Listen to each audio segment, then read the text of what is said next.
Are you sick and tired of fishing the same old spots and not catching as much as you used to? Today, I'm gonna show you how I constantly find new spots. In this episode of Hog Squad, I'm teaching you how to find new fishing spots in Tampa Bay and in Florida. Super easy, so let's just get right into it. All right guys, one thing I'll break down really quick before we get into anything is the bait we're using today. These are live pilchards. They're basically the ultimate searching bait, the ultimate bait for fish in Florida. I won't lie to you guys.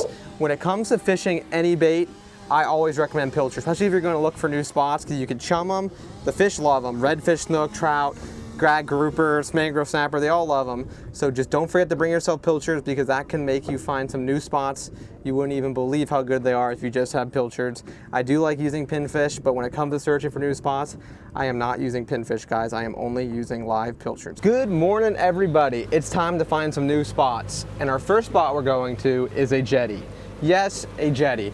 I'm gonna break down why I would fish this jetty, everything you need to know about jetties. As you guys know, the month is June. So during June, a lot of fish push out to the beaches. As you've seen in previous videos, redfish, snook, mangrove snapper, they'll all be on these structures. The reason they'll be on these jetties is because it's structure in the middle of nowhere. It's just a sandy beach and all of a sudden, boom, you got structure for them to hide from predators like sharks, dolphins, and more. So you're gonna get a lot of apex predator fish hanging out here. So hopefully, we'll catch them and I'll show you guys everything I do to fish these spots. Break it down nice and simple.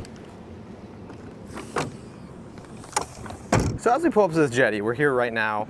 We got the jetty in front of us and we got a pilchard. This time of year, most of the fish are gonna be chewing on these pilchards. So you just nose hook these baits, super simple, and we're sending them out on a search rig. So a free line rig, basically letting him swim around and search for a snook or something. We're gonna cast right in the wash. That washed out zone is usually where the fish are sitting. See what happens. Snook on. Oh, I spit. Well, we missed that one, guys. That was a snook, so. All right, guys, so we lost one snook. Just goes to show you that if you have pilchards and free line them out during the month of June, you have a good shot at hooking a snook. We hooked the one. I've noticed like jetty spots like this, sometimes you hook one, it kind of shuts off, especially if you lose them like I did, sadly. And I don't feel like chumming them up. If you chum them up, you get like a chum bat and just start brailing whitebait, they're gonna go crazy.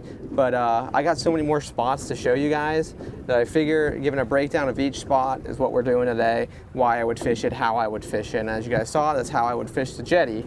So next spot we're moving down to is going to be a bridge, and I'm gonna show you guys the proper way to fish a bridge, see if there's any good fish there, and really get things riled up. So I'll see you guys at the bridge. All right, you guys, the next stop is bridges. So if you're a beginner, this is one of the easiest spots to learn how to fish. I'm gonna break it down for you right here. Step one, get a chum bag in the water in your chummy hoop. This way, you can bring the fish to you. There's gonna be tons of fish on this bridge. Let me tell you something. Bridge fish have seen every lure, every bait in the world. So the best way to get them riled up is to start chumming them up. So having a chum bag going back into the structure is going to help you immensely, especially for mangrove snapper, grouper, anything that lives on this bridge, tarpon. You never know what you're gonna get. So step one, get the chum rolling. Chum rolling is key, and we're gonna get it rolling and leave it rolling for a second. I usually let it roll. I usually like to have the chum going for at least 5 minutes before I even drop a bait in the water. That way the fish get comfortable, they get ready to go behind the boat, and then before you know it, you just pitch a bait back and you're bit. So let's show you guys how this is done. All right, you guys, so step number 2 is to chunk up some bait. Once you get these bait chunks, you'll kind of throw them in the chum slick. And basically by doing this, having the bait start falling back, they're gonna start seeing the baits you're gonna be putting on your hook. So then they start getting really comfortable. The chum slick's been going for about 3 minutes or so. So we're getting these fish comfortable. Hopefully they are behind the boat, which I'm pretty sure they are. And we're gonna slowly start chumming them up more and more and more until the action gets going. It's really simple, guys. Chum and they will come. All right, you guys, we got little to no current right now. So we're gonna drop our first piece down on a free line of a 2.0 stinger hook by Florida Tackle Supply with a piece of thread fin on, and we're just gonna free line it back. If the current picks up, I'm gonna add a split shot to it, but as of right now, the tide's going into slack mode.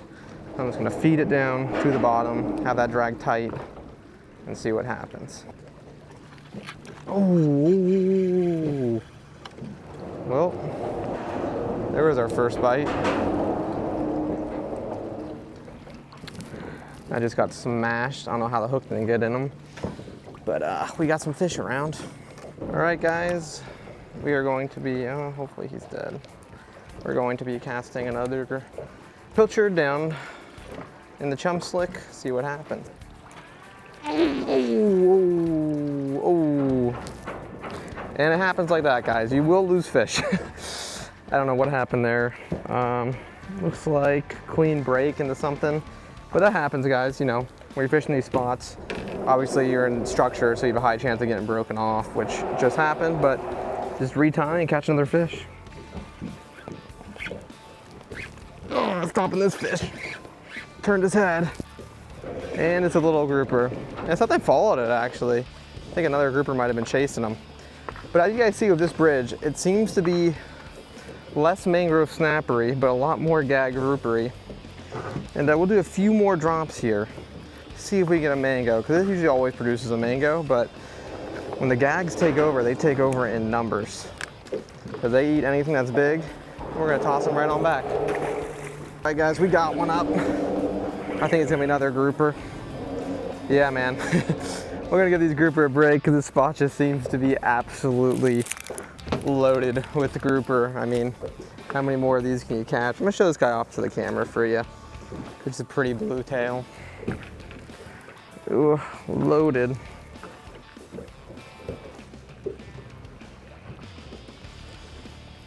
All right, guys, there he is. Beautiful gag grouper. Keep catching them. Chums were rolling, but they seem to be the only fish on this bridge. So when it comes to the rig I use for bridge fishing, we're using my Tsunami Evic 3000. This is a mangrove snapper catching machine, guys. And we got 20-pound fluorocarbon leader by Florida Tackle Supply, followed by a little split shot and a 2.0 Stinger J hook by Florida Tackle Supply. And as you guys have seen, this bridge has a lot of life on it. It doesn't have mangrove snapper, but it's got a lot of grouper on it. But all you need to do is chum up these bridges. And one of the things I'm going to talk to you about now is how to properly set up on a bridge. As you guys see, I have the pilings on my left side and a big wad of pilings and structure behind me. And the tide is an outgoing tide, so the butt end of the boat is facing towards the pilings. And we're just going to have the chum float back, and it's going to bring all these fish out of the pilings and make it very easy for us to catch. And that's a trick when setting up on bridges.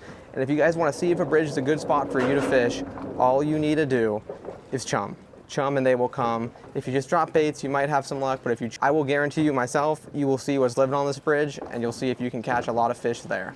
All right, you guys, now that I've taught you how to fish bridges, we're gonna move on to spoil islands. A little bit more of a fun thing where you catch a lot of inshore fish like redfish, snook, trout at all these spoil islands. I'm gonna teach you guys how to fish it. It's super easy, and let me show you guys right here, right now. As you guys see, we are at the spoil island.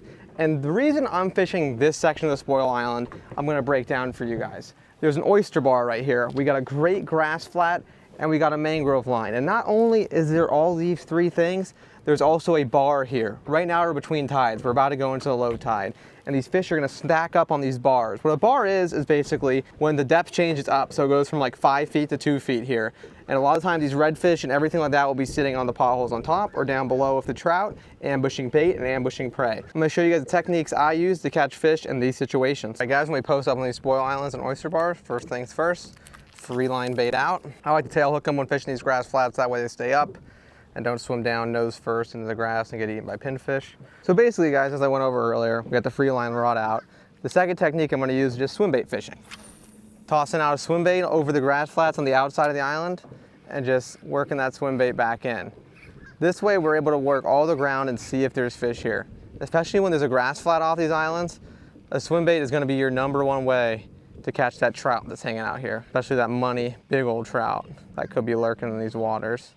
So yeah, guys, fishing at spoil islands pretty simple to set up on. I just wanted to show you guys the setup. This time of year, it is June right now, so they're not as loaded as they normally would be. The spoil islands are the best in spring and fall, and I just wanted to show you guys how I would set up on it.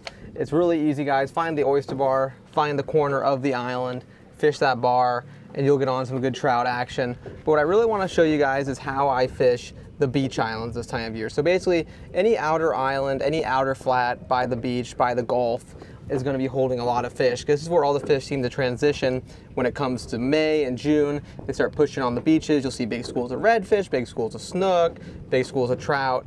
And I'm going to show you guys how I fish all of that. I just want to show you a quick setup on how I fish these spoil islands, and really quick, I'm gonna show you guys the app I use when it comes to scouting new spots, how I find oyster bars like this island. I wouldn't have known there was an oyster bar here unless I had this right here. This is Saltstrong's Smart Fishing Spots app, and I'm gonna show you how amazing it is and how you can use it to find new spots. Here, we have the performance for the day, preferred tides of the spot, and we're looking at tarpon key.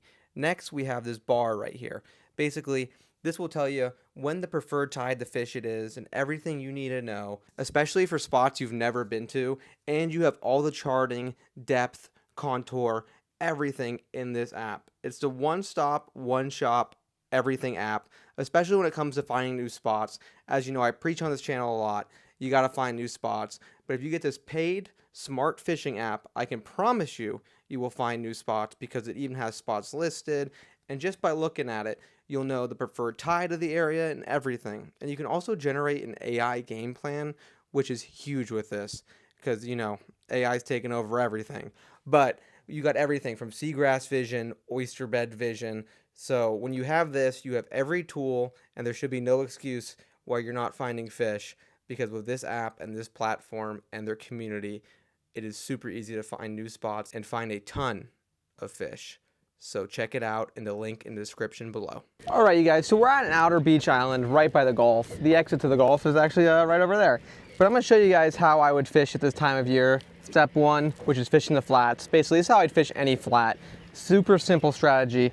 First step, we get the chum ready. We braille some white baits out, get this area chummed up, baited up, and have a swim bait rod ready as well, because I'm telling you guys, this time of year, the flats on the beaches hold some great trout fishing, and hopefully we can get into them really good. So we got swim baits and white bait ready, so let's get it on. All right guys, now since I showed you strategy one of how to fish the flat, where you bait and weight them up, now I'm gonna show you strategy two, which I like to call the drift. So as you guys know, flats are very expansive, so this grass flat just goes on forever all up and down the island.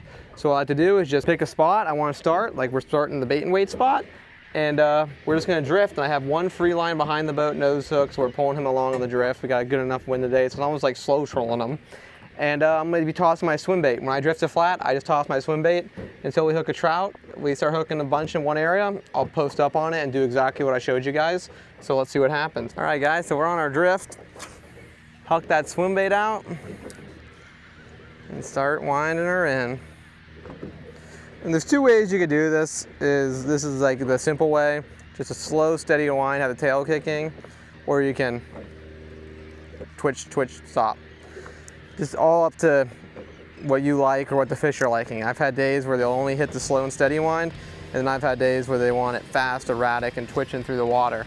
So it really all depends on what the fish wants and your preferences, obviously. But let's see what happens. We're moving into a little bit deeper of water on this flat. Oh, had one on. Man, how did you come off? I hate when they just magically come off like that. Nothing big though, they feel like smaller trout. You know, a lot of days the smaller trout are around. There he is. Actually not feeling very trouty, we'll see what he is. I'm hoping he's a trout. Yep, there's our first trout of the day.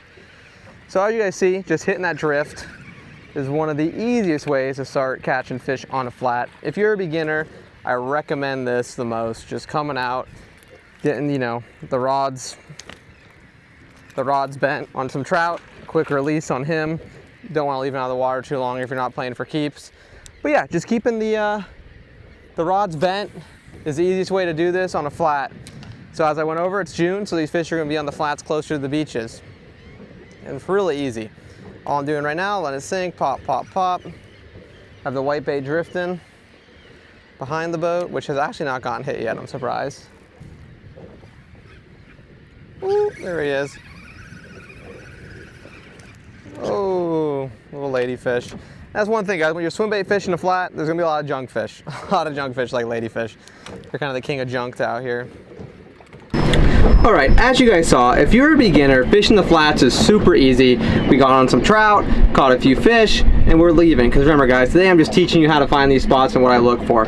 The first thing I look for is grass. You want that good deep growth grass. If you have that good grass with potholes, you're in the right area.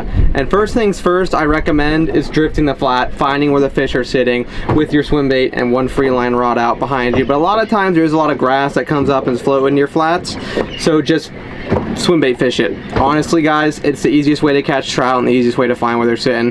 Little 3-inch Z-Man, 3-inch Salt Strong Mulligan, 3-inch this, 3-inch that. Just throw a plastic and you'll catch them, I promise you guys. And as I showed you with the action, it's super simple, but I'm gonna show you guys the setups I use right now. For my go-to swim bait rod right now that I'm just using for almost everything of this rod is the Tsunami C-Tech Elite. And as I went over earlier guys, leader's 25 pound, and this is just a white Z-Man swim bait. Got the job done. And for my free line rod, it's the same rod you saw for the bridge fishing, same setup, but without the split shot, obviously just free lining around. And we're gonna move on to our next zone. And if you have any questions, comment them down below. Feel free, because I am here to help you guys catch more fish. We've all been beginners, we've all been asking those questions, and my job is to help you guys get on some more fish. So our next spot we're heading to are the mangroves. I'm gonna show you guys how I would fish the mangroves. Super simple breakdown for you guys on these mangroves, and I'm gonna show you it's really not that hard to, you know, fish a mangrove line, whether we catch fish or not. I'm just trying to show you guys what I look for when it comes to finding spots I want to fish. Alright guys, in such a low tide, I had to switch it up for you. I'm going to show you guys how to fish a dock instead of the mangroves, because it kind of like clicked on me. And I'm like, oh, it's too low of a tide to be pitching a cut bait under mangrove. So I'm going to show you guys how I would properly fish a dock. Simple and easy. Step one is chum. First, you're going to want to chum up this dock of white bait, see if anyone's popping, see if anyone's home, make a few casts, and if your eyes of the bait get eaten out by pinfish, I can tell you for a fact there's no predators under the dock. So let's give it a try. Step one. Chum. Oh, I was about to leave guys, and then it happened. And then it happened. It is just a rat red by the looks of it, but that is how you fish a dock right there.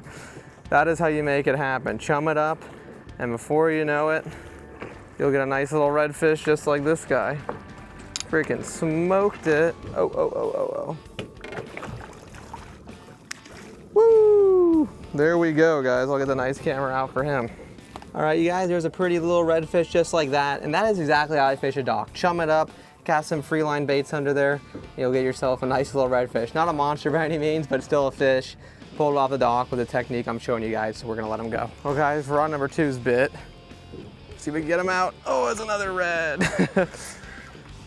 Wasn't even paying attention, all of a sudden I saw it bend over. He got himself all caught up in the pilings. But there is redfish number 2 at the dock. Coming in clutch right now. Just dumping chum here to get them all fired up, and it's working. All right, you guys, so just like that, we caught our fish. Now, it slowed down a bit, but I know there's fish under this dock. So I know this dock was a success, so now I move. So if I was gonna be fishing docks all day, I'd chum up the next one, the next one, and next one. But the reason why, for example, I like this dock is because it's surrounded by a flat. And as I went over earlier with Salt Strong's app and website, you can see the oyster vision. And this area has a lot of oyster bars around it. So it's kind of like the perfect dock. If you find a dock with a flat and an oyster bar next to it, there's gonna be fish under there. I can almost guarantee it. Because you know, you got all the structure in the world for these fish, and then they're gonna take full advantage of that. Pulled 2 redfish out of here, can't complain.